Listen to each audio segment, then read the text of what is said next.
Hi friends, Jesus with us ఛానల్కి తిరిగి స్వాగతం. దేవుని వాక్యాన్ని పూర్తిగా అర్థం చేసుకునేందుకు దయచేసి వీడియోను దాటవేయకుండా పూర్తిగా చూడండి. భయపడకు, నేను నీకు తోడైయున్నాను అని చెప్పిన యేసుకు ధన్యవాదాలు. మన రక్షకుడైన యేసుకు స్తుతి. తండ్రి, నీ నామమందు విశ్వాసముతో మా కుటుంబం కొరకు మేము ప్రార్థిస్తున్నాము. మా ప్రార్థనలకు సమాధానమిచ్చే దేవుడు నీవే. ఓ దేవా, మా దుఃఖాలు, కష్టాలు, అనారోగ్యాలు, బాధలు మరియు నిరాశలన్నింటినీ నీకు అర్పిస్తున్నాము. యేసు నామంలో ఆజ్ఞాపించబడిన ప్రార్థనకు అసాధ్యమైన పనులను చేయగల శక్తి ఉంది. మీరు మా ఛానల్ని మొదటిసారి సందర్శిస్తుంటే దయచేసి సబ్స్క్రైబ్ చేయండి. వీడియోను లైక్ చేయండి మరియు మీ స్నేహితులతో వీడియోను షేర్ చేయండి. మీరు మాకు కొత్త వీడియోలు చేయడానికి స్ఫూర్తినిస్తారు.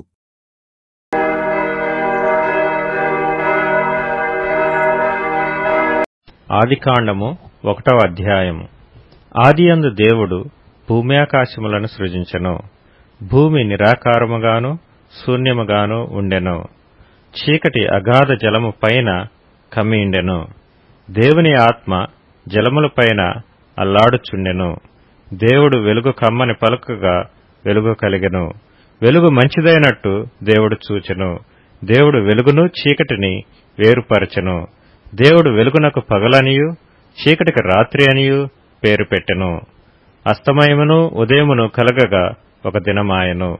మరియు దేవుడు జలముల మధ్యనొక విశాలము కలిగి ఆ జలములను ఈ జలములను వేరుపరచును గాకని పలికెను. దేవుడు ఆ విశాలము చేసి విశాలము క్రింద జలములను విశాలము మీది జలములను వేరుపరపగా ఆ ప్రకారమాయెను. దేవుడు ఆ విశాలమునకు ఆకాశమని పేరు పెట్టెను. అస్తమయమును ఉదయమును కలుగగా 2వ దినమాయెను. దేవుడు ఆకాశము క్రిందనున్న జలములో ఒకచోటనే కూర్చబడి ఆరిన నేల కనబడునుగాకని పలకగా ఆ ప్రకారమాయెను. దేవుడు ఆరిన నేలకు భూమి అని పేరు పెట్టెను. జలరాశికి ఆయన సముద్రములని పేరు పెట్టెను. అది మంచిదని దేవుడు చూచెను. దేవుడు గడ్డిని విత్తనములిచ్చు చెట్లను భూమి మీద తమ తమ జాతి ప్రకారము తమలో విత్తనములు గల ఫల వృక్షములను భూమి మొలిపించుకాకని పలుకగా ఆ ప్రకారమాయెను. భూమి గడ్డిని తమ తమ జాతి ప్రకారము విత్తనములిచ్చు చెట్లను తమ తమ జాతి ప్రకారము తమలో విత్తనములు గల ఫల వృక్షములను మొలిపింపగా అది మంచిదని దేవుడు చూచెను. అస్తమయమును ఉదయమును కలగగా 3వ దినమాయెను. దేవుడు పగటిని రాత్రిని వేరుపరచునట్లు ఆకాశ విశాలమందు జ్యోతులు కలుగునుగాకనియు అవి సూచనలను కాలములను దిన సంవత్సరములను సూచించుటకై యుండుగాకనియు భూమి మీద వెలుగిచ్చుటకు అవి ఆకాశ విశాలమందు జ్యోతులై యుండుగాకనియు పలికెను. ఆ ప్రకారమాయెను. దేవుడు ఆ 2 గొప్ప జ్యోతులను అనగా పగటిని ఏలుటకు పెద్ద జ్యోతిని రాత్రిని ఏలుటకు చిన్న జ్యోతిని నక్షత్రములను చేసెను. భూమి మీద వెలుగిచ్చుటకును పగటిని రాత్రిని ఏలుటకును వెలుగును చీకటిని వేరుపరచుటకును దేవుడు ఆకాశ విశాలమందు వాటినుంచెను. అది మంచిదని దేవుడు చూచెను. అస్తమయమును ఉదయమును కలుగగా 4వ దినమాయెను. దేవుడు జీవము కలిగి చెలించు వాటిని జలములు సమృద్ధిగా పుట్టించునుగాకనియు పక్షులు భూమిపైని ఆకాశ విశాలములో ఎగురునుగాకనియు పలికెను. దేవుడు జలములలో వాటి వాటి జాతి ప్రకారము జలములు సమృద్ధిగా పుట్టించిన మహామత్స్యములను జీవము కలిగి చెలించు వాటినన్నిటినీ దాని దాని జాతి ప్రకారము రెక్కలు గల ప్రతి పక్షిని సృజించెను. అది మంచిదని దేవుడు చూచెను. దేవుడు మీరు ఫలించి అభివృద్ధి పొంది సముద్ర జలములలో నిండియుండుడనియు పక్షులు భూమి మీద విస్తరించునుగాకనియు వాటిని ఆశీర్వదించెను. అస్తమయమును ఉదయమును కలుగగా 5వ దినమాయెను. దేవుడు వాటి వాటి జాతి ప్రకారము జీవము గల వాటిని అనగా వాటి వాటి జాతి ప్రకారము పశువులను పురుగులను అడవి జంతువులను భూమి పుట్టించునుగాకని పలికెను. ఆ ప్రకారమాయెను. దేవుడు ఆయా జాతుల ప్రకారము అడవి జంతువులను, ఆయా జాతుల ప్రకారము పశువులను, ఆయా జాతుల ప్రకారము నేలను ప్రాకు ప్రతి పురుగును చేసెను. అది మంచిదని దేవుడు చూచెను. దేవుడు మన స్వరూపమందు మన పోలిక చొప్పున నరులను చేయుదుము. వారు సముద్రపు చేపలను, ఆకాశ పక్షులను, పశువులను, సమస్త భూమిని, భూమి మీద ప్రాకు ప్రతి జంతువును ఏలుదురుగాకనియు పలికెను. దేవుడు తన స్వరూపమందు నరుని సృజించెను. దేవుని స్వరూపమందు వాని సృజించెను. స్త్రీనిగాను పురుషునిగాను వారిని సృజించెను. దేవుడు వారిని ఆశీర్వదించెను. ఎట్లనగా, మీరు ఫలించి అభివృద్ధి పొంది విస్తరించి భూమిని నిండించి దానిని లోపర్చుకొనుడి. సముద్రపు చేపలను, ఆకాశ పక్షులను, భూమి మీద ప్రాకు ప్రతి జీవిని ఏలుడని దేవుడు వారితో చెప్పెను. దేవుడు, ఇదిగో భూమి మీద ఉన్న విత్తనములిచ్చు ప్రతి చెట్టును, విత్తనములిచ్చు వృక్ష ఫలములు గల ప్రతి వృక్షమును మీకిచ్చియున్నాను. అవి మీకు ఆహారమగును. భూమి మీద నుండు జంతువులన్నిటికిని, ఆకాశ పక్షులన్నిటికిని, భూమి మీద ప్రాకు సమస్త జీవులకును పచ్చని చెట్లన్నీయు ఆహారమగునని పలికెను. ఆ ప్రకారమాయెను. దేవుడు తాను చేసినది యావత్తును చూచినప్పుడు అది చాలా మంచిదిగా నుండెను. అస్తమయమును ఉదయమును కలుగగా 6వ దినమాయెను. ఆదికాండము 2వ అధ్యాయం. ఆకాశమును భూమియు వాటిలోనున్న సమస్త సమూహమును సంపూర్తి చేయబడెను.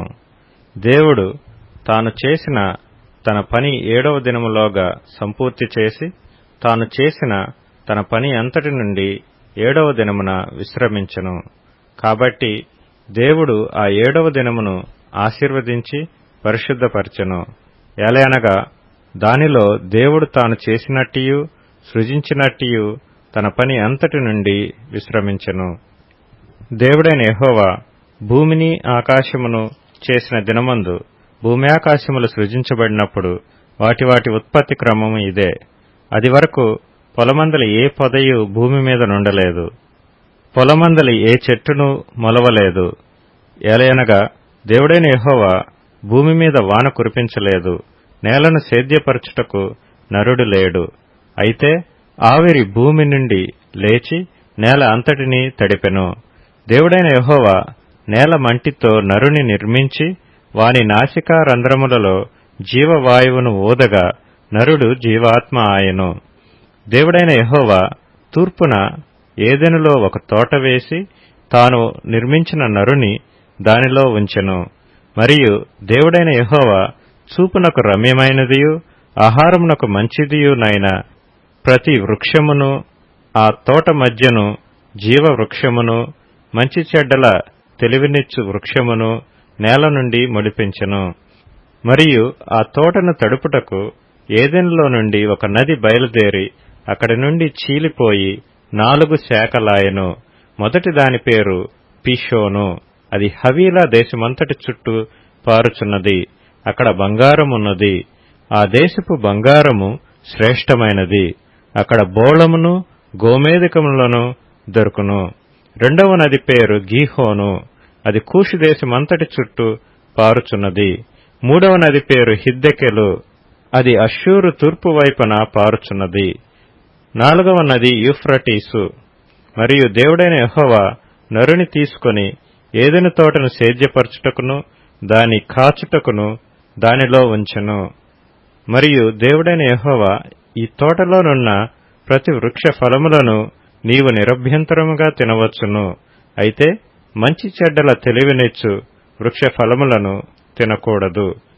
నీవు వాటిని తిను దినమున నిశ్చయముగా చచ్చెదవని నరునికి ఆజ్ఞాపించెను. మరియు దేవుడైన యెహోవా, నరుడు ఒంటరిగా నుండుట మంచిది కాదు, వానికి సాటియైన సహాయమును వాని కొరకు చేయుదుననుకొనెను. దేవుడైన యెహోవా ప్రతి భూజంతువును ప్రతి ఆకాశ పక్షిని నేల నుండి నిర్మించి ఆదాము వాటికి ఏ పేరు పెట్టునో చూచుటకు అతని యొద్దకు వాటిని రప్పించెను. జీవము గల ప్రతి దానికి ఆదాము ఏ పేరు పెట్టెనో ఆ పేరు దానికి కలిగెను. అప్పుడు ఆదాము సమస్త పశువులకును ఆకాశ పక్షులకును సమస్త భూజంతువులకును పేర్లు పెట్టెను. అయినను ఆదామునకు సాటియైన సహాయము అతనికి లేకపోయెను. అప్పుడు దేవుడైన యెహోవా ఆదామునకు గాఢ నిద్ర కలుగచేసి అతడు నిద్రించినప్పుడు అతని ప్రక్కటెముకలలో ఒకదానిని తీసి ఆ చోటును మాంసముతో పూడ్చివేసెను. తరువాత దేవుడైన యెహోవా తాను ఆదాము నుండి తీసిన ప్రక్కటెముకను స్త్రీనిగా నిర్మించి ఆమెను ఆదాము నొద్దకు తీసుకొని వచ్చెను. అప్పుడు ఆదాము ఇట్లనెను, నా ఎముకలలో ఒక ఎముక, నా మాంసములో మాంసము, ఇది నరునిలో నుండి తీయబడెను గనుక నారి అనబడును. కాబట్టి పురుషుడు తన తండ్రిని తన తల్లిని విడిచి తన భార్యను హత్తుకొనును, వారు ఏక శరీరమై యుందురు.